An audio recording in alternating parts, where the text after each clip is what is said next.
স্বাগতম গল্পলোকের আসরে। আজ আপনাদের জন্য আমরা নিয়ে এসেছি এক দুর্দান্ত রহস্য গল্প। সত্যজিৎ রায়ের গল্পে অনুপ্রাণিত হয়ে ইঞ্জিনিয়ার জেড চৌধুরীর কলমে দিঘি রহস্য, জমিদার বাড়ির পুরনো দিঘি, অমাবস্যার রাত আর এক অদ্ভুত চিঠি। সব মিলিয়ে গল্পটি আপনাদের নিয়ে যাবে এক রোমাঞ্চকর অভিযানে। চলুন শুরু করা যাক আজকের গল্প, দিঘি রহস্য। পুজোর ছুটিটা এবার কোথায় কাটানো যায় তাই নিয়ে আমাদের বৈঠকখানায় বেশ একটা গরম আলোচনা চলছিল। আমি সদ্য ক্লাস 8 থেকে 9-এ উঠেছি, তাই আমার মতামতের যে খুব একটা গুরুত্ব থাকবে না তা জানা কথা। আলোচনার কেন্দ্রে ছিলেন আমার কাকা প্রমোদেশ চন্দ্র ভট্টাচার্য ওরফে প্রমোদা এবং তার অভিন্ন হৃদয় বন্ধু লেখক মধুসূদন গুহ বা মধুবাবু। মধুবাবু তার ভুঁড়িতে হাত বোলাতে বোলাতে বললেন, প্রমোদেশ, আমার তো মনে হয় এবার একটু গ্রাম বাংলার দিকে যাওয়া যাক, বুঝলে হে। ওই সবুজ ধান ক্ষেত, মাটির সোদা গন্ধ, পুকুরে চিপ ফেলে মাছ ধরা, আহা, একেবারে আইডিলিক ব্যাপার। আমার আগামী ডিটেকটিভ উপন্যাসের প্লটটাও মাথায় ঘুরছে, একটা গ্রামীণ প্রেক্ষাপট হলে জমে যাবে। প্রমোদা তার প্রিয় শার্লক হোমসের একটি পুরনো সংস্করণে চোখ বোলাচ্ছিলেন। বই থেকে চোখ না তুলেই বললেন, তোমার উপন্যাসের প্লট তো যেখানে সেখানে ঘোরে মধু। শেষবার দার্জিলিং গিয়ে তো বললে পাহাড়ের চূড়ায় এক ইয়তির হত্যা রহস্য লিখবে, তার কি হলো? মধুবাবুর মুখটা একটু কাঁচুমাচু হলো। আরে সে তো ক্লাইম্যাক্সটা ঠিক জমছিল না, তবে এবার যা ভেবেছি একেবারে ফাটাফাটি। গ্রামের জমিদার বাড়ির পুরনো দিঘি, তার পাশে এক পোড়ো মন্দির, আর অমাবস্যার রাতে ঘটে যাওয়া এক হত্যাকাণ্ড। ভাবো একবার। আমি আর থাকতে না পেরে বললাম, মধু কাকা, আপনার সব গল্পেই তো অমাবস্যা রাত থাকে। মধুবাবু আমার দিকে এমনভাবে তাকালেন যেন আমি তার সৃজনশীলতায় বিরাট এক প্রশ্নচিহ্ন ঝুলিয়ে দিয়েছে। রহস্য ঘনীভূত করার জন্য অমাবস্যা একটা ক্লাসিক টুল, বুঝলি অভি। তোরা আজকালকার ছেলেমেয়েরা গ্যাজেট ঘাঁটতে ঘাঁটতে শিল্পের সব ওঝাও ছেড়ে দিয়েছিস। ঠিক এই সময়তে চিঠিটা এলো, একটা হালকা নীলখাম, তাতে অদ্ভুত সুন্দর হস্তাক্ষরে প্রমোদার নাম লেখা। প্রেরকের জায়গায় নাম রয়েছে অনন্ত নারায়ণ চৌধুরী, আর ঠিকানা চৌধুরী বাড়ি, গ্রাম আমডাঙ্গা, জেলা বীরভূম। প্রমদা চিঠিটা পড়লেন, তার কপালে একটা সূক্ষ্ম ভাঁজ পড়ল। তারপর চিঠিটা মধুবাবুর দিকে বাড়িয়ে দিলেন। মধুবাবু চোখ গোল গোল হয়ে গেল। অনন্ত চৌধুরী, তোমার স্কুলের বন্ধু, সেই যে যার পূর্বপুরুষরা জমিদার ছিলেন? প্রমোদা বললেন, হুম, লিখেছে ওর শরীরটা ভালো যাচ্ছে না। তাছাড়া ওদের পারিবারিক কিছু পুরনো সম্পত্তি নিয়ে বেশ কিছু আইনি জটিলতা তৈরি হয়েছে। ও চায় আমি একবার গিয়ে ওকে সাহায্য করি। মধুবাবু প্রায় লাফিয়ে উঠলেন। আমডাঙ্গা? আরে এ তো একেবারে যাকে বলে মেঘনা চাইতে জল, প্রমোদেশ।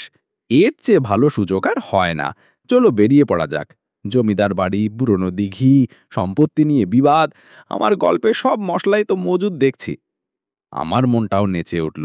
শহরের চার দেয়ালের বাইরে একটা গ্রামে পুজোর ছুটি কাটানোর সুযোগ, তার উপর একটা রহস্যের গন্ধ। এর চেয়ে আকর্ষণীয় আর কি হতে পারে?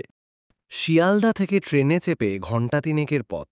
কাটোয়ালাঙের একটা ছোট অখ্যাত স্টেশনে আমাদের নামতে হলো। স্টেশনের নাম আমডাঙ্গা রোড। এখান থেকে আসল গ্রাম আরও প্রায় মাইল 5 যত শহরকে পিছনে ফেলে আসছিলাম, ততই যেন সবুজের ঘনত্ব বাড়ছিল।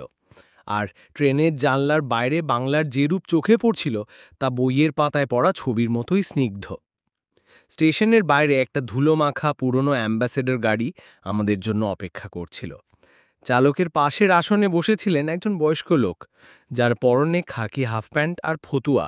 দেখলেই বোঝা যায় বাড়ির পুরনো কর্মচারী। আমাদের দেখে তিনি সবিনয় হাত জোড় করে নমস্কার করলেন। আমি নকুল দাস, বড়বাবু পাঠালেন। গাড়ি যখন গ্রামের কাঁচা রাস্তার ওপর দিয়ে চলতে শুরু করল, মধুবাবু তখন উত্তেজনায় ফুটছেন। এই তো, এই তো চাই, একেবারে যাকে বলে রাস্টিক বিউটি। বুঝলে প্রমোদেশ, আমার উপন্যাসের নায়ক এই রকমই একটা অ্যাম্বাসেডরে চেপে এসে নামবে, আর তারপরে ধাঁই করে একটা গুলি। প্রমোদা তার স্বভাবসিদ্ধ ভঙ্গিতে নির্বিকারভাবে বাইরের দিকে তাকিয়েছিলেন। তার ধূসর চোখ দুটো যেন চারপাশের দৃশ্য শুধু দেখছিল না, শুষে নিচ্ছিল। আমি জানলার বাইরে মুখ বাড়িয়ে দিয়েছিলাম। রাস্তার দুপাশে ঘন বাঁশঝাড়। মাঝে মাঝে আম কাঁঠালের বাগান, আর তার পিছনে দিগন্ত বিস্তৃত ধানক্ষেত। মাঝে মাঝে দু একটা মাটির বাড়ি উকি দিয়ে যাচ্ছিল। শহরের কংক্রিটের জঙ্গল থেকে এসে এই দৃশ্য চোখে আরাম দিচ্ছিল। অবশেষে গাড়িটা যেখানে এসে থামল, তার সামনে একটা বিশাল লোহার গেট মরচে ধরে গেছে। দুটো পিলারের উপর দুটো পাথরের সিংহ ছিল এককালে। এখন তাদের একটির মাথা ভাঙা, অন্যটির গায়ে শ্যাওলার পুরো আস্তরণ। এই চৌধুরী বাড়ির সিংহ দরজা। গেটের ওপারে বিশাল উঠোন পেরিয়ে যে প্রকাণ্ড দোতলা বাড়িটা দাঁড়িয়ে আছে, তার চেহারায় আভিজাত্য আর জরাজীর্ণতা একসঙ্গে মিশে আছে। এককালে যে বাড়ির দাপটে গোটা গ্রাম চলত, তা আজ কালের ভারে নব্জ, থমথমে। নকুল দাস আমাদের নিয়ে বাড়ির ভেতরে ঢুকলেন। লম্বা বারান্দা, মোটা মোটা থাম, দেওয়ালে টাঙানো পুরনো দিনের অয়েল পেন্টিং, সবই কেমন যেন একটা বিষণ্ণতার চাদরে ঢাকা। বাড়ির ভেতরটা অদ্ভুত রকমের শান্ত। আমাদের সোজা দোতলার একটা বড় ঘরে নিয়ে যাওয়া হলো। সেই ঘরে একটা বিশাল পালঙ্কের ওপর শুয়েছিলেন অনন্ত নারায়ণ চৌধুরী। এককালে হয়তো সুঠাম চেহারা ছিল, কিন্তু এখন অসুস্থতায় ভেঙে পড়েছেন। আমাদের দেখে তার ফ্যাকাশে মুখে একটা ক্ষীণ হাসির রেখা ফুটে উঠল। প্রমোদা এগিয়ে গিয়ে খাটের পাশের চেয়ারটায় বসলেন। কেমন আছিস অনন্ত? অনন্ত নারায়ণ দুর্বল গলায় বললেন, আর থাকা, শরীরটা তো গেছেই, মনটাও আর সঙ্গী দিচ্ছে না। তোকে আসতে বলেছি করেছি কিনা জানি না প্রমো, তবে আমার ভয় করছে। ভয়? প্রমোদার কপালে একটা সূক্ষ্ম রেখা দেখা দিল। ঠিক সেই সময় ট্রেতে করে চা বিস্কুট নিয়ে একজন মহিলা ঘরে ঢুকলেন। পরনে সাধারণ শাড়ি, মুখে উদ্বেগের ছাপ স্পষ্ট। অনন্তনারায়ণ পরিচয় করিয়ে দিলেন, আমার স্ত্রী সুদেষ্ণা। সুদেষ্ণা দেবী আমাদের দিকে তাকিয়ে ম্লান হাসলেন, কিন্তু তার চোখের কোণে যে দুশ্চিন্তার কালো ছায়া, তা আমার নজরে এড়াল না। মধুবাবু তার ভোজনরসিক স্বভাব অনুযায়ী বিস্কুটের প্লেটটা নিজের দিকে টেনে নিয়ে বললেন, বৌদি, আপনার হাতের চায়ের গন্ধেই অর্ধেক রাস্তা আসার ক্লান্তি দূর হয়ে গেল। তার কর্তা, আপনার আবার কিসের ভয়? এই রকম জমিদার বাড়িতে তো ভূতের ভয় হওয়াই স্বাভাবিক, আমার উপন্যাসেও। তার কথা শেষ হবার আগেই ঘরে ঢুকলেন আর একজন ভদ্রলোক। অনন্ত নারায়ণের থেকে বয়সে কিছুটা ছোট, শক্ত সমর্থ চেহারা। দাদা, এনারা এসে গেছেন দেখছি, বলে তিনি আমাদের দিকে একবার দেখে নিলেন, আর দৃষ্টিতে স্বাগত জানানোর চেয়ে কৌতূহলী বেশি। আমার ছোট ভাই বিমলেশ। অনন্ত নারায়ণ পরিচয় দিলেন। বিমলেশ চৌধুরী একটা চেয়ার টেনে নিয়ে বসতে বসতে বললেন, ও, আপনি তাহলে কলকাতার গোয়েন্দা। দাদার মুখে আপনার অনেক গল্প শুনেছি, যদিও আমার মনে হয় বাড়ির ব্যাপার বাড়িতেই মিটিয়ে নেওয়া ভালো। তার গলার স্বরে একটা হালকা শ্লিষের আওয়াজ পেলাম। এই অস্বস্তিকর পরিবেশটা আরও জটিল করে দিয়ে প্রায় ঝড়ের বেগে ঘরে ঢুকলো একটি ছেলে। আমারই বয়সী বা বছর দুয়েকের বড়, পরনে জিন্স আর টি শার্ট। বাবা, তুমি আবার এইসব গোয়েন্দা টোয়েন্দা কেন জড়াচ্ছ? যা বলার উকিলকে বললেই তো হয়। সে প্রায় অভিযোগের সুরে কথাগুলো বলল। পার্থ আমার ছেলে। অনন্ত নারায়ণ একটা দীর্ঘশ্বাস ফেলে বললেন। প্রমোদা এতক্ষণ চুপ করে সবার কথা শুনছিলেন, আর তার এক্সরে মেশিনের মতো চোখ দিয়ে প্রত্যেককে জরিপ করে যাচ্ছিলেন। একটা কথা না বলে যেন ভরের ভেতরের সম্পর্কগুলোর একটা মানচিত্র তৈরি করে নিচ্ছিলেন। মধুবাবু আমার কানে কানে ফিসফিস করে বললেন, দেখলি অভি, দেখলি, একেবারে ক্লাসিক সিন, বিষয় সম্পত্তি নিয়ে পারিবারিক বিবাদ, খুনের মোটিভ রেডি। আমি কিছু বলার আগেই প্রমোদা অনন্ত নারায়ণের দিকে ফিরে শান্ত গলায় বললেন, চিঠিতে সবটা পরিষ্কার করে লিখিসনি। ঠিক কি হয়েছে এবার খুলে হল। অনন্ত নারায়ণ একবার তার ভাই, স্ত্রী আর ছেলের মুখের দিকে দেখল, তারপর একটা দীর্ঘশ্বাস ফেলে বললেন, এখানে নয় প্রমো, বিকেলে যখন বাগানে হাঁটতে বেরোবো তখন বলবো। দেওয়ালেরও কান পাতা আছে যে। কথাটা শুনেই ঘরের মধ্যে যেন একটা শীতল স্রোত বয়ে গেল। প্রত্যেকেই কেমন যেন একটু আড়ষ্ট হয়ে উঠল। আমি দেখলাম নকুল দাস দরজার পাশ থেকে নিঃশব্দে সরে গেলেন, কিন্তু যাওয়ার আগে তার চোখে যে ভয় আমি দেখেছিলাম, তা সহজে ভোলার নয়। বুঝতে পারলাম, আমডাঙ্গার এই চৌধুরী বাড়িতে শুধু পুজোর ছুটি কাটাতে আসেনি, এক ঘন অন্ধকারে ঢাকা রহস্যের জালে আমরা জড়িয়ে পড়তে চলেছি। দুপুরের খাওয়া দাওয়ার পর চৌধুরী বাড়িতে একটা অদ্ভুত নিস্তব্ধতা নেমে এলো। অনন্ত নারায়ণ চৌধুরী তার ঘরে বিশ্রাম নিচ্ছিলেন। প্রমোদা তার প্রিয় একটি ক্লাসিক্যাল সঙ্গীতের রেকর্ড চালিয়ে ইজি চেয়ারে চোখ বুজেছিলেন। তবে আমি জানি কাকা চোখ বুজলেও তার মস্তিষ্ক সজাগ থাকে। এই নিস্তব্ধতা মধুবাবুর একেবারেই সহ্য হচ্ছিল না। তিনি পায়াচারি করতে করতে আমার কাছে এসে ফিসফিস করে বললেন, অভি চল একটু বাড়ির চৌহদ্দিটা ঘুরে আসা যাক। আমার উপন্যাসের ঘটনাস্থলটা একবার স্বচক্ষে না দেখলে কল্পনার ঘোড়া ছুটবে কি করে। প্রস্তাবটা আমার মন্দ লাগলো না। এই থমথমে পরিবেশের চেয়ে বাইরেটা অনেক ভালো। আমরা দুজন বাড়ির পিছনের দরজা দিয়ে বাইরে এলাম। বিশাল বাগান, এককালে হয়তো খুব যত্ন ছিল, কিন্তু এখন আগাছার জঙ্গল। সেই জঙ্গল পেরিয়ে সরু একটা পায়ে পথ এঁকে মেঁকে চলে গেছে একটা দিঘির দিকে। আমরা যত এগোতে লাগলাম, চারপাশের আলো যেন তত কমে আসতে লাগলো। বড় বড় প্রাচীন গাছের ডালপালা এমনভাবে দিঘিটার উপর ঝুঁকে আছে যে দিনের বেলাতেও জায়গাটা কেমন ছায়া ছায়া, অন্ধকার। জলের রং ঘন সবুজ, প্রায় কালো, এতটাই স্থির যে মনে হয় যেন শতাব্দীর পর শতাব্দী ধরে একভাবেই আছে। দিঘির পাড়ের একপাশে একটা ভাঙা শিব মন্দির, তার চূড়াটা ভেঙে পড়েছে, দেওয়াল জুড়ে বট অশ্বত্থের ঝুনি নেবেছে। মধুবাবু জায়গাটা দেখে মুগ্ধ গলায় বললেন, অসাধারণ, একেবারে পারফেক্ট লোকেশন। এই দিঘির নাম নিশ্চয়ই কিছু রহস্যময় হবে, তাই না রে অভি? তার কথা শেষ হতে না হতে পাশ দিয়ে যাওয়া এক গ্রামবাসী বলে উঠল, এ কি আমরা ছায়া ঘেরা দিয়েই বলি গো বাবু? দিনের বেলাতেও গা ছমছম করে, রাতের বেলা তো কথাই নেই। চৌধুরী বাড়ির অনেক পুরানো কথাই দিঘির জলে ডোবানো আছে। মধুবাবু যেন আকাশের চাঁদ হতে পেলেন। লোকটির কাছ থেকে আরও ২-৪টে আজগুবি গল্প শুনে তিনি দিঘির পাড়ে দাঁড়িয়ে বলতে শুরু করলেন, বুঝলি অভি, এই দিঘির তলায় নির্ঘাত গুপ্তধন আছে, আর সেই গুপ্তধনে পাহারায় আছে এক ভয়ঙ্কর প্রেত। অমাবস্যার রাতে সে... তার কথা শেষ হলো না। হঠাৎ দিঘির মাঝখানটায়, যেখানে সবচেয়ে গভীর অন্ধকার, জলের মধ্য থেকে ঘোঁত ঘোঁত করে একটা অদ্ভুত শব্দ উঠল। তার সাথে সাথেই বড় বড় বুদবুদ উঠতে লাগল, যেন জলের তলা থেকে বিশাল কিছু একটা নিঃশ্বাস ফেলছে। মধুবাবু বাপরে বলে যে চিৎকারটা দিলেন, তাতে দিঘির পাড়ের একটা গাছের ডালে বসা কয়েকটা পাখি ভোরতে মরে গেল। তার মুখ ভয়ে ফ্যাকাশে হয়ে গেছে। পালা অভি পালা, ওটা নির্ঘাত ওই প্রেত, আজ আমাদের রক্ষে নেই। আমারও বুকটা ধড়াস করে উঠেছিল, কিন্তু ভয় পাওয়ার থেকেও আমার কৌতূহলটা বেশি কাজ করল। আমার নতুন কেনা ডিজিটাল ক্যামেরাটায় জুম লেন্স লাগানো ছিল। আমি চট করে কাঁধ থেকে ক্যামেরাটা নামিয়ে পরপর কয়েকটা ছবি তুলে নিলাম, ওই বুদবুদ ওঠা গয়রাটার দিকে লক্ষ্য করে। চোখে তেমন কিছু না দেখলেও ক্যামেরায় যদি কিছু ধরা পড়ে। আমরা যখন প্রায় দৌড়ে বাড়ির দিকে ফিরে আসছি, তখন দেখলাম বারান্দায় দাঁড়িয়ে আছেন বিমলেশ চৌধুরী। তার মুখে একটা অদ্ভুত হাসি। আমাদের ওই অবস্থা দেখে তিনি বললেন, কি, দিঘির প্রহরী দেখা দিয়ে গেল নাকি? ও কিছু না, মাঝে মাঝে বড় মাছ বা কচ্ছপ ওরকম শব্দ করে। তার কথাটা আমার ঠিক বিশ্বাস হলো না। ওই শব্দটা কোনো মাছের বলে মনে হয়নি। সন্ধে নামার পর চৌধুরী বাড়ির থমথমে ভাবটা আরও যেন জেঁকে বসল। অনন্তনারায়ণ চৌধুরী প্রমোদাকে নিয়ে বাগানের এক কোণে রাখা দুটো বেতের চেয়ারে গিয়ে বসলেন। আমি আর মধুবাবু দূর থেকে লক্ষ্য রাখছিলাম। অনেকক্ষণ নিচু গলায় কথা বলার পর যখন প্রমোদা ফিরে এলেন, তখন তার মুখ অসম্ভব গম্ভীর। রাত বাড়ছিল। খাবার পর আমরা যে যার ঘরে চলে গেলাম। আমার আর মধুবাবুর থাকার ব্যবস্থা হয়েছিল দোতলার একটা বড় ঘরে। মধুবাবু ভয়ে কম্বল মুড়ি দিয়ে শুয়ে পড়লেন, কিন্তু আমার চোখে ঘুম ছিল না।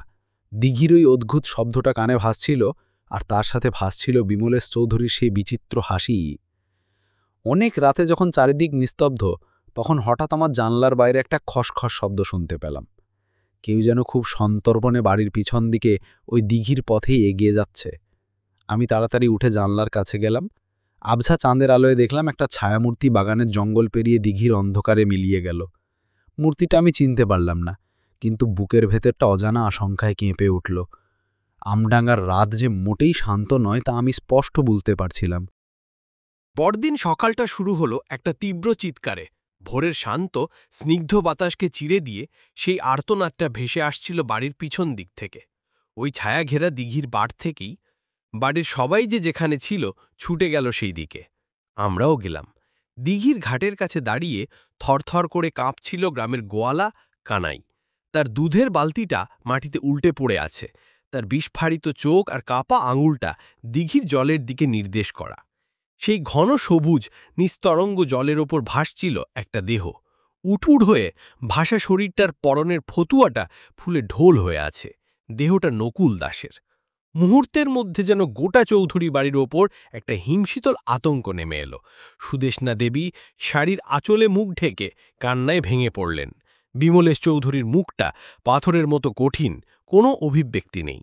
পার্থর চোখে মুখে একটা স্পষ্ট ভয় আর অস্বস্তির ছাপ। অনন্তনারায়ণ চৌধুরী খবরটা পেয়ে নিজের ঘরেই স্তব্ধ হয়ে বসে রইলেন। মধুবাবু ফিসফিস করে আমার কানে বললেন, যা ভেবেছিলাম তাই, মার্ডার। আমার উপন্যাসের প্লট একেবারে জ্যান্ত হয়ে উঠল রে অভি। তার চোখে ভয়ের চেয়েও বেশি ছিল এক ধরনের পেশাগত উত্তেজনা। প্রমোদা কিন্তু নির্বিকার। তিনি ভিড় ঠেলে একেবারে ঘাটের কিনারায় গিয়ে দাঁড়ালেন। তার দৃষ্টি তীক্ষ্ণ, যেন স্ক্যালপেল দিয়ে দৃশ্যটাকে চিড়ে বিশ্লেষণ করছেন।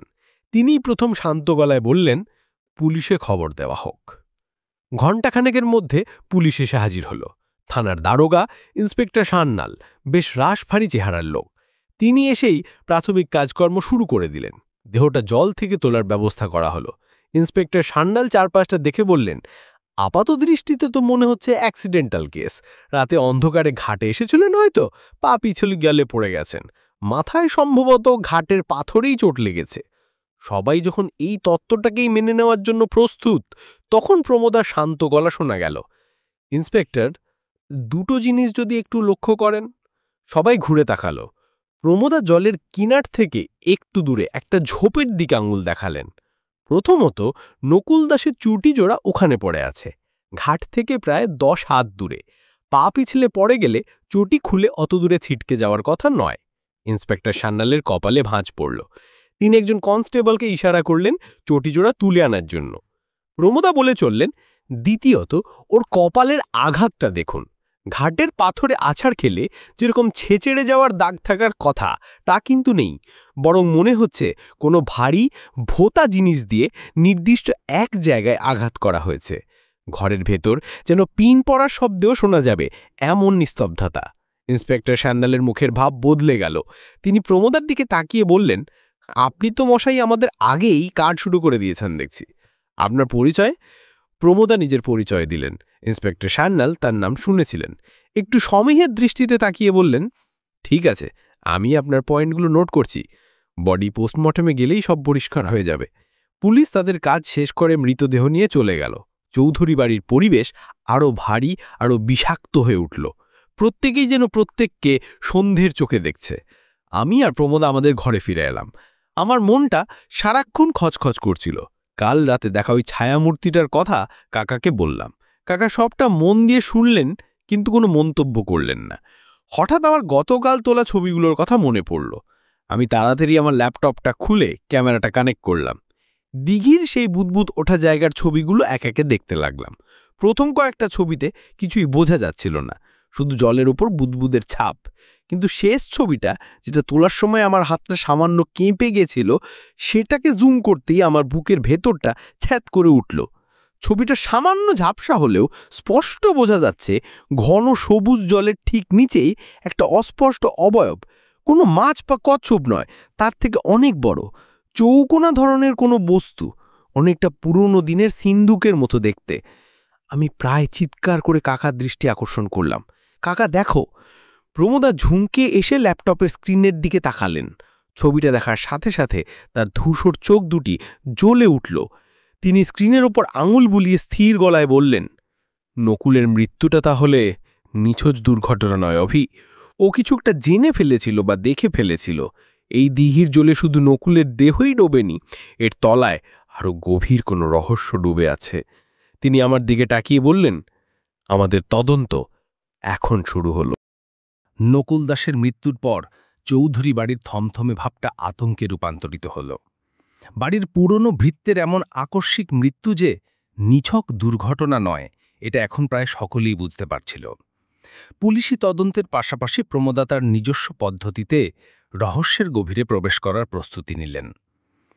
একটা হত্যাকাণ্ডের তদন্ত অনেকটা ভাঙা কাছের টুকরো জোড়া লাগানোর মতো অভি। কাকা তার ঘরে বসে আমাকে বলেছিলেন, প্রত্যেকটা চরিত্র, তাদের কথাবার্তা, তাদের গোপন রাখা উদ্দেশ্য, এগুলোই হলো সেই কাচের টুকরো। সবগুলোকে ঠিকঠাক জায়গায় বসাতে পারলেই আসল ছবিটা ফুটে ওঠে। প্রমোদা ঠিক করলেন তিনি পরিবারের প্রত্যেক সদস্যের সাথে আলাদা করে কথা বলবেন। শুরু করলেন বিমলেশ চৌধুরীকে দিয়ে। বিমলেশবাবুকে বসার ঘরে একা পাওয়া গেল। তিনি তখন অস্থিরভাবে পায়চারি করছিলেন। প্রমোদার মুখোমুখি হতেই তার হাবভাব কেমন যেন আত্মরক্ষামূলক হয়ে উঠল। দেখুন মিস্টার ভট্টাচার্য, তিনি প্রথম কথা বললেন, নকুল আমাদের বহু পুরনো লোক, তার এভাবে চলে যাওয়াটা খুবই দুঃখের, কিন্তু এর মধ্যে অন্য কিছু খোঁজাটা মনে হয় ঠিক হচ্ছে না। প্রমোদাটার ধূসর চোখজোড়া বিমলেশ চৌধুরীর ওপর স্থির রেখে শান্ত গলায় বললেন, আমি শুধু সত্যিটা জানতে চাই বিমলেশবাবু, নকুলের সাথে আপনার সম্পর্ক কেমন ছিল? যেমন মণিভৃত্যের হয় তেমনি। চটজলদি জবাব এলো, আমি শুনেছি আপনার দাদার সাথে আপনার বিষয় সম্পত্তি নিয়ে কিছু মতবিরোধ আছে। প্রমোদা সরাসরি আসল জায়গায় আঘাত করলেন। বিমলেশ চৌধুরীর মুখটা শক্ত হয়ে গেল। সেটা আমাদের পারিবারিক ব্যাপার, এর সাথে নকুলের মৃত্যুর কোনো সম্পর্ক থাকতে পারে না। তবে হ্যাঁ, একটা কথা বলতে পারি, ইদানিং নকুলকে বেশ কয়েকবার বাবার পুরনো পড়ার ঘরে ঘোরাঘুরি করতে দেখেছিলাম। মনে হচ্ছিল যেন পুরনো দলিলপত্র বা ওই জাতীয় কিছু ঘাটাঘাটি করছে। হয়তো কিছু খুঁজে পেয়েছিল, যা ওর কাল হয়েছে। কথাটা বলে তিনি এমনভাবে প্রমোদার দিকে তাকালেন যেন একটা খুব গুরুত্বপূর্ণ সূত্র ধরিয়ে দিলেন। এরপর ডাক পড়ল পার্থর। সে ঘরে ঢুকেই প্রায় ফেটে পড়ল। আপনারা কি আমাকে সন্দেহ করছেন? আমি এসবের কিছুই জানি না। প্রমোদা আগের মতোই শান্ত। তোমার সাথে নকুলের শেষ কবে কথা হয়েছিল? 2-3 দিন আগে। ও আমার কাছে কিছু টাকা চেয়েছিল। কেন? এইবার পার্থর মুখটা ফ্যাকাশে হয়ে গেল। সে কিছুক্ষণ চুপ করে থেকে তারপর আমতা করে বলল, ও ও আমাকে ব্ল্যাকমেল করার চেষ্টা করছিল। আমার একটা ব্যক্তিগত ব্যাপারেও জেনে গিয়েছিল, হুমকি দিচ্ছিল যে বাবাকে সব বলে দেবে। কিন্তু আমি ওকে একটাও টাকা দিইনি। এর সাথে ওর মৃত্যুর কোনো সম্পর্ক নেই, আমি হলফ করে বলতে পারি। পার্থর ঘর থেকে বেরিয়ে যাবার পর এলেন সুদেষ্ণা দেবী। তার চোখ দুটো কেঁদে কেঁদে ফুলে আছে। তিনি একটা চেয়ারে বসে আঁচলে মুখ ঢাকলেন। প্রমোদা অত্যন্ত নরম গলায় তাকে জিজ্ঞেস করলেন, আপনি কি অস্বাভাবিক কিছু লক্ষ্য করেছিলেন? সুদেষ্ণা দেবী ফোপাতে ফোপাতে বললেন, ও খুব পাল্টে গিয়েছিল। সারাক্ষণ কি যেন একটা ভয় ভয় থাকত। আমি নিজে দেখেছি, গত সপ্তাহে 2-3 বার ও গভীর রাতে চোরের মতো বাড়ি থেকে বেরিয়ে পিছনের দিঘির দিকে যেত। জিজ্ঞেস করলে বলতো, গরমে ঘুম আসছে না তাই একটু হাওয়া খেতে যাচ্ছে। কিন্তু আমার বিশ্বাস হয়নি। আমার মনে হয় ও কোনো খারাপ সঙ্গে পড়েছিল। প্রত্যেকের সাথে কথা বলে প্রমোদা যখন ফিরে এলেন, তখন তার কপালে চিন্তার ভাঁজ আরও গভীর হয়ে উঠল। প্রত্যেকটা কাঁচের টুকরোই যেন এক একটা নতুন রহস্যের দিকে ইঙ্গিত করছে। এরই মধ্যে মধুবাবু তার নিজস্ব তদন্ত সেরে ফিরে এলেন। গ্রামের চায়ের দোকানে গিয়ে তিনি একটা আজগুবি গল্প সংগ্রহ করে এনেছেন। উত্তেজিত হয়ে তিনি বলতে শুরু করলেন, প্রমোদেশ, যা খবর এনেছি না একেবারে সলিড। গ্রামের লোকেরা বলছে চৌধুরী বাড়ির পূর্বপুরুষরা নাকি বর্গী হামলার সময় তাদের সমস্ত সোনাদানা একটা বিশাল সিন্ধুকে ভরে ওই ছায়াঘেরা দিঘির জলে ফেলে দিয়েছিল। আর সেই গুপ্তধনের পাহাড়ে আছে এক ভয়ঙ্কর জলদৈত্য। নকুল নির্ঘাট সেই গুপ্তধনের লোভ করতে গিয়েছিল আর দৈত্যের হাতে প্রাণ দিয়েছে। প্রমোদা মধুবাবুর ভৌতিক তত্ত্বে কান না দিলেও গুপ্তধন কথাটা তার কানে বাজল। আমার তোলা সেই সিন্ধুকের মতো বস্তুর ছবি, বিমলেশ চৌধুরীর বলা নকুলের দলিলপত্র ঘাটার কথা, আর এখন এই গুপ্তধনের গুজব, 3টে সূত্র যেন একই সরল রেখায় মিলে যাচ্ছে। কাকা আমার দিকে ফিরে বললেন, অভিক, তোর একটা কাজ আছে, তুই তো সহজেই সবার সাথে মিশে যেতে পারিস। গ্রামের ছেলেদের সঙ্গে কথা বলে দেখতো ইদানিং কোনো অচেনা লোককে এই গ্রামে, বিশেষ করে চৌধুরী বাড়ির আশেপাশে ঘোরাঘুরি করতে দেখা গেছে কিনা।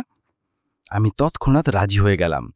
ডিটেকটিভের সহকারীর মতো একটা গুরুত্বপূর্ণ কাজ পেয়ে আমার বেশ লাগছিল। সন্ধে বেলায় প্রমোদা তার ঘরে চেয়ারে হেলান দিয়ে চোখ বুঁজে বসেছিলেন।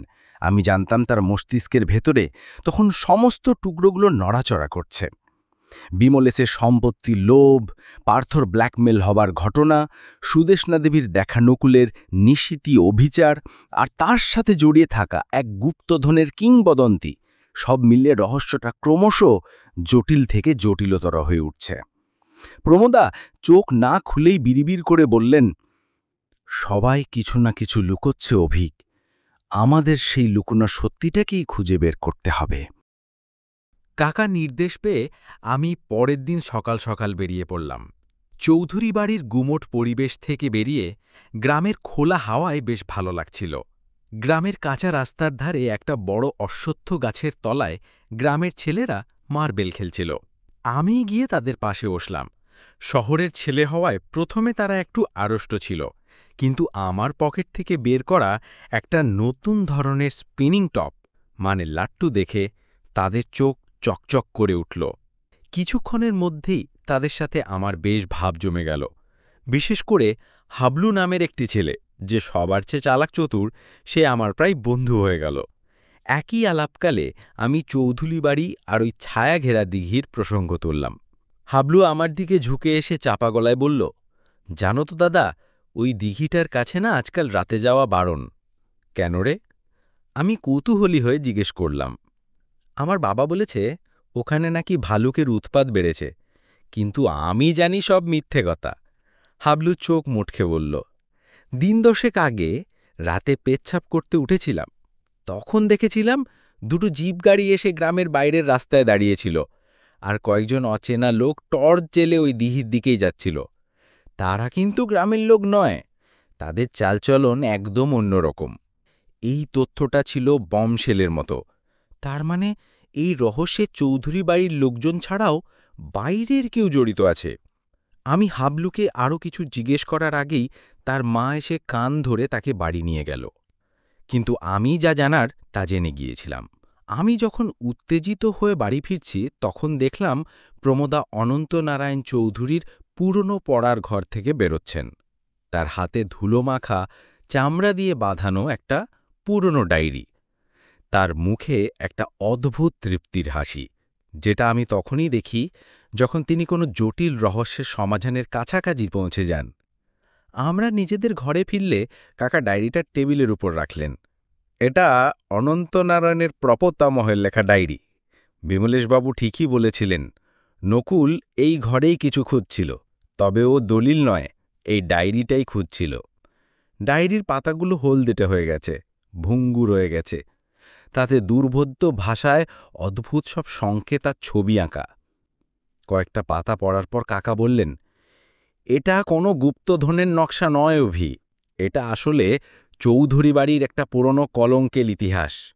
পরিবারেরই একজন সদস্য বিশ্বাসঘাতকতা করে ইংরেজদের হাতে বাড়ির মূল্যবান জিনিসপত্র তুলে দিয়েছিল, কিন্তু তার আগে সবচেয়ে মূল্যবান জিনিসগুলো মানে হিরে জওহরাত সে ওই দিঘির তলায় একটা গোপন কুঠুরিতে লুকিয়ে রেখেছিল।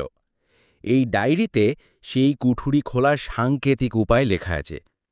আমার চোখের সামনে যেন সবটা পরিষ্কার হয়ে যাচ্ছিল। নকুল এই ডায়েরির কথা জানতে পেরেছিল। সে হয়তো ভেবেছিল এটা গুপ্তধনের নকশা। ঠিক সেই সময় মধুবাবু ঘরে ঢুকলেন। তার হাতে চায়ের কাপ, মুখে গভীর দার্শনিকতার ছাপ। তিনি হতাশ গলায় বললেন, আমার মাথায় কিচ্ছু আসছে না প্রমোদেশ, খুনি কে হতে পারে কিচ্ছু আন্দাজ করতে পারছি না। তবে জানিস তো, আমার এক ডিটেকটিভ উপন্যাসে আমি লিখেছিলাম খুনি সবসময় সবচেয়ে অপ্রত্যাশিত ব্যক্তি হয়। ধর ওই শান্তশিষ্ট শোকার্থ বিধবা, মানে ওই সুদেষ্ণা দেবী, ওই হয়তো আসল ভিলেন। কথাটা বলেই মধুবাবু নিজেই তার রসিকতায় হেসে উঠলেন। কিন্তু তার কথাটা শেষ হবার মুহূর্তে একটা ঘটনা ঘটল। সুদেষ্ণা দেবী আমাদের ঘরের পাশ দিয়ে যাচ্ছিলেন। মধুবাবুর কথাটা তার কানে গিয়েছিল। আমি দেখলাম দরজার ফাঁক দিয়ে তার মুখটা এক মুহূর্তের জন্য যেন বরফের মতো জমে গেল। তার চোখ মুখে যে ভাবটা ফুটে উঠেছিল, সেটা শুধু দুঃখ বা শোক নয়, তার চেয়েও বেশি কিছু, একটা তীব্র ভয় আর ধরা পড়ে যাবার আতঙ্ক। পরক্ষণেই নিজেকে সামলে নিয়ে তিনি দ্রুত পায়ে সেখান থেকে চলে গেলেন। ঘটনাটা আমার চোখে রোড়ালেও প্রমোদার এক্সরে চোখকে ফাঁকি দিতে পারল না। তার মুখের হাসিটা মিলিয়ে গেল। তিনি স্থিরদৃষ্টে দরজার দিকে তাকিয়ে রইলেন। হাবলুর দেওয়া বাইরের লোকের খবর, ডায়েরিতে পাওয়া সাংকেতিক ভাষার রহস্য আর সুদেষ্ণা দেবীর ওই অদ্ভুত প্রতিক্রিয়া, তিনটে আলাদা আলাদা সূত্র যেন প্রমোদার মস্তিষ্কের ভেতরে জুড়ে গিয়ে একটা স্পষ্ট আকার নিচ্ছিল। রহস্যের জট প্রায় খুলে এসেছে, এখন শুধু শেষ ধাক্কাটা দেওয়ার অপেক্ষা। প্রমোদা আমার দিকে ফিরে শান্ত কিন্তু দৃঢ় গলায় বললেন, অভি, ইন্সপেক্টর সান্যালকে ফোন করে আজ সন্ধ্যায় চৌধুরী বাড়ির বৈঠকখানায় আসতে বলো। সবাইকে আমার প্রয়োজন হবে। আজ রাতেই এই নাটকের শেষ অঙ্ক অভিনীত হবে। সন্ধ্যা নামার সাথে সাথে চৌধুরী বাড়ির পরিবেশ যেন আরও 10 গুণ ভারী হয়ে উঠল। টিপটিপ করে বৃষ্টি শুরু হয়েছে। বৈঠকখানার বিশাল হলঘরে টিমটিমে আলো জ্বলছে। ঘরের একপাশে অনন্তনারায়ণ চৌধুরী একটা হুইলচেয়ারে বসে আছেন, তার মুখে গভীর উদ্বেগ। বাকিরা, বিমলেশ চৌধুরী, সুদেষ্ণা দেবী এবং পার্থ, একে অপরের থেকে দূরত্ব বজায় রেখে সোফায় বসে। প্রত্যেকের মুখেই চাপা টেনশন। একটু পরে ইন্সপেক্টর সান্যাল তার 2 কনস্টেবলকে নিয়ে এসে হাজির হলেন। মধুবাবু উত্তেজনায় প্রায় ঘেমে যাচ্ছিলেন। তিনি আমার কানের কাছে ফিসফিস করে বললেন, এইবার ক্লাইম্যাক্স, বুঝলি অভি, একেবারে হারকিউল পয়রোর মতো সবাইকে এক জায়গায় ডেকে রহস্যভেদ। আমি ঠিক জানতাম প্রমোদে সেটা করবেই। সবাই উপস্থিত হওয়ার পর প্রমোদা ঘরের মাঝখানে এসে দাঁড়ালেন, তার হাতে সেই পুরনো ডায়েরিটা। তিনি একবার সবার মুখের ওপর তার তীক্ষ্ণ দৃষ্টি বুলিয়ে নিলেন, তারপর শান্ত অথচ কর্তৃত্বপূর্ণ মালায় বলতে শুরু করলেন, নকুল দাসের মৃত্যু কোনো দুর্ঘটনা নয়, এটা একটা পরিকল্পিত হত্যাকাণ্ড। ইন্সপেক্টর সান্যাল, পোস্টমর্টম রিপোর্টে নিশ্চয়ই সেরকমই ইঙ্গিত মিলেছে। ইন্সপেক্টর সান্যাল মাথা নেড়ে সম্মতি জানালেন, হ্যাঁ, মাথায় ভারী কিছু দিয়ে আঘাত করার ফলেই মৃত্যু হয়েছে। জলে ডোবাটা গৌণ কারণ। প্রমোদা বলে চললেন, এই হত্যাকাণ্ডের মূলে রয়েছে লোভ, এক কিংবদন্তির লোভ, চৌধুরী বাড়ির ছায়া ঘেরা দিঘির তলায় লুকানো গুপ্তধনের লোভ। কথাটা শুনেই বিমলের চৌধুরী আর পার্থর মুখে একটা চকিত পরিবর্তন লক্ষ্য করলাম। নকুল কোনোভাবে এই পুরনো ডায়েরিটার কথা জানতে পারে। প্রমোদা ডায়েরিটা তুলে ধরে বললেন, ও ভেবেছিল এটা গুপ্তধনের নকশা, ও এটা হাতানোর চেষ্টা করছিল এবং সফলও হয়েছিল। কিন্তু ও একাই কাজটা করতে পারত না, তার একজন সঙ্গীর প্রয়োজন ছিল, এমন একজন যার এই বাড়িতে অবাধ যাতায়াত আছে এবং যার এই গুপ্তধনের প্রতি সমান লোভ আছে। প্রমোদা থামলেন। ঘরের নিস্তব্ধতা ভাঙল দূর থেকে ভেসে আসা মেঘের গুড়গুড় শব্দে। নকুর প্রথমে যোগাযোগ করেছিল পার্থর সাথে। প্রমোদা সরাসরি পার্থর দিকে তাকালেন। পার্থ প্রায় লাফিয়ে উঠল, মিথ্যে কথা, আমি এর কিছুই জানি না। প্রমোদার গলা কঠিন শোনাল, মিথ্যে বলছো পার্থ, তুমি শুধু জানতে তাই নয়, তুমি ওই পরিকল্পনায় জড়িয়ে পড়েছিলে। তোমার অনেক টাকার দরকার ছিল শহরে ব্যবসা শুরু করার জন্য, তাই তুমি বাইরের কিছু দুষ্কৃতের সাথে যোগাযোগ করেছিলে। গ্রামের ছেলে হাবলু সেই রাতে তোমারই সঙ্গীদের জিপে করে আসতে দেখেছিল। তোমরা সবাই মিলে দিঘি থেকে সে সিন্দুক তোলার পরিকল্পনা করেছিলে, কিন্তু নকুল তোমাদের থেকে 1 ভাগ বেশি চাইছিল। সে তোমাকে ব্ল্যাকমেল করছিল তোমার ব্যক্তিগত কিছু দুর্বলতার সুযোগ নিয়ে। প্রমোদা বলতে লাগলেন, হত্যাকাণ্ডের রাতে দিঘির পাড়ে তোমাদের মধ্যে টাকার ভাগাভাগি নিয়ে বচসা হয়, আর সেই সময়েই রাগের মাথায় হাতের কাছে পড়ে থাকা একটা বড় পাথর দিয়ে নকুলের মাথায় আঘাত করো। নকুল সাথে সাথে জলে পড়ে যায়। এরপর তোমরা প্রমাণ লোপাট করার জন্য ওর চটি জোড়া দূরে ছুঁড়ে ফেলো আর ঘটনাটাকে একটা দুর্ঘটনা বলে চালানোর চেষ্টা করো। পার্থর মুখটা কাগজের মতো সাদা হয়ে গেছে। সে ধরধর করে কাঁপছিল। আমি ওকে মারতে চাইনি, ওটা একটা দুর্ঘটনা। ইন্সপেক্টর সান্যাল কনস্টেবলদের ইশারা করলেন পার্থকে হেফাজতে নেবার জন্য। যখন সবাই ভাবল রহস্যের সমাধান হয়ে গেছে, তখন প্রমোদা বললেন, দাঁড়ান ইন্সপেক্টর, গল্প এখনও শেষ হয়নি। নকুলকে হত্যার অপরাধী পার্থ হতে পারে, কিন্তু এই বাড়ির আসল ষড়যন্ত্রকারী সে নয়। ঘরের সবাই চমকে উঠল। প্রমোদা এবার ধীরে ধীরে এগিয়ে গেলেন হুইলচেয়ারে বসা অনন্তনারায়ণ চৌধুরীর স্ত্রীর দিকে। সুদেষ্ণা দেবী, তাই তো? সুদেষ্ণা দেবী পাথরের মতো বসে রইলেন, তার চোখে কোনো অভিব্যক্তি নেই। প্রমোদা বললেন, আপনার স্বামী অনন্তনারায়ণ বাবু তার ছেলের এই কুকীর্তির কথা জানতে পেরে গিয়েছিলেন।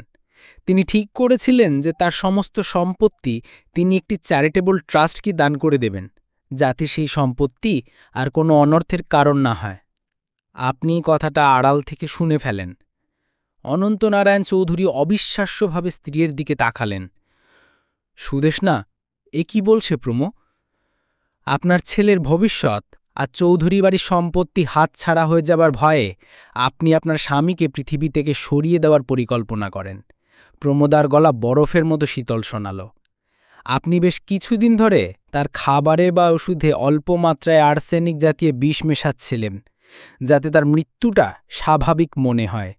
অনন্তবাবু যে চিঠিতে লিখেছিলেন তাকে ধীরে ধীরে বিষ প্রয়োগ করা হচ্ছে বলে তার সন্দেহ হয়, সে সন্দেহটা অমূলক ছিল না। মধুবাবু উত্তেজনায় দাঁড়িয়ে পড়েছিলেন। তার নিজেরই বলার রসিকতাটা যেভাবে সত্যি হয়ে যাবে তিনি কল্পনাও করতে পারেননি। প্রমোদা সুদেষ্ণা দেবীর দিকে ঝুঁকে বললেন, আপনার ঘরের ড্রেসিং টেবিলের ড্রয়ারে রাখা আয়ুর্বেদিক চূর্ণের কৌটোটা পরীক্ষা করলে সত্যিটা বেরিয়ে আসবে, তাই না? এইবার সুদেষ্ণা দেবী ভেঙে পড়লেন। তিনি কান্নায় ফেঁটে পড়ে অনন্তনারায়ণ চৌধুরীর পায়ে লুটিয়ে পড়লেন। তার কান্নার শব্দে চৌধুরী বাড়ির বহু পুরনো পাপ যেন মূর্ত হয়ে উঠল। পুলিশ পার্থ আর সুদেষ্ণা দেবীকে গ্রেপ্তার করে নিয়ে গেল। একটা গোটা পরিবার কিভাবে লোভ আর ষড়যন্ত্রের জালে জড়িয়ে সব ধ্বংস করে দিল তা দেখে মনটা খারাপ হয়ে গেল। অনন্ত নারায়ণ চৌধুরী স্তব্ধ, বাকরুদ্ধ হয়ে বসে রইলেন। তার চোখ দিয়ে শুধু জল গড়িয়ে পড়ছিল।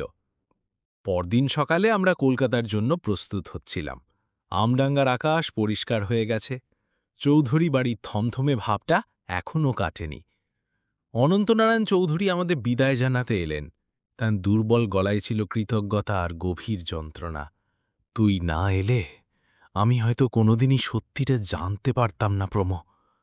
কিন্তু এই সত্যিটা জানার চেয়ে হয়তো আমার মরে যাওয়াই ভালো ছিল। প্রমোদা তার বন্ধুর কাঁধে হাত রেখে বললেন, সত্যি সব সময় কঠিন হয় অনন্ত, কিন্তু তাকে গ্রহণ করা ছাড়া উপায় নেই। গাড়িতে ওঠার সময় মধুবাবু একটা দীর্ঘশ্বাস ফেলে বললেন, আমার ডিটেকটিভ গল্পের প্লটটা তো একেবারে মাঠে মারা গেল। তবে যা অভিজ্ঞতা হলো তাতে 10-12টা উপন্যাস আরামে লেখা হয়ে যাবে। আমি গাড়ির জানালা দিয়ে তাকিয়েছিলাম। পিছনে মিলিয়ে যাচ্ছিল চৌধুরী বাড়ির ভাঙা সিংহ দরজা আর ছায়াঘেরা দিঘির রহস্যময় অন্ধকার। একটা পুজোর ছুটি কাটাতে এসে জীবনের এতটা কাজ থেকে যে মৃত্যু আর বিশ্বাসঘাতকতাকে দেখতে হবে তা আমি কল্পনাও করিনি। প্রমোদা আমার দিকে তাকিয়ে মৃদু হাসলেন। তার ধূসর চোখ দুটি যেন বলছিল, এটাই তো জীবন অভি, আলো আর অন্ধকারের এক অদ্ভুত খেলা। গাড়ি চলতে শুরু করল শহরের দিকে। পিছনে পড়ে রইল একটা গ্রাম, একটা দিঘি, আর তার জলে ডুবে থাকা এক রাস রহস্যময় অন্ধকার। আপনারা শুনলেন ইঞ্জিনিয়ার জেডার চৌধুরীর লেখা দিঘি রহস্য। রহস্য আর থামিন পরিবেশের অনন্য মিশ্রণ এই গল্প। যদি গল্পটি ভালো লেগে থাকে অবশ্যই চ্যানেলটি সাবস্ক্রাইব করুন, লাইক ও শেয়ার করুন। আমাদের পরবর্তী গল্পের জন্য সঙ্গে থাকুন। ধন্যবাদ।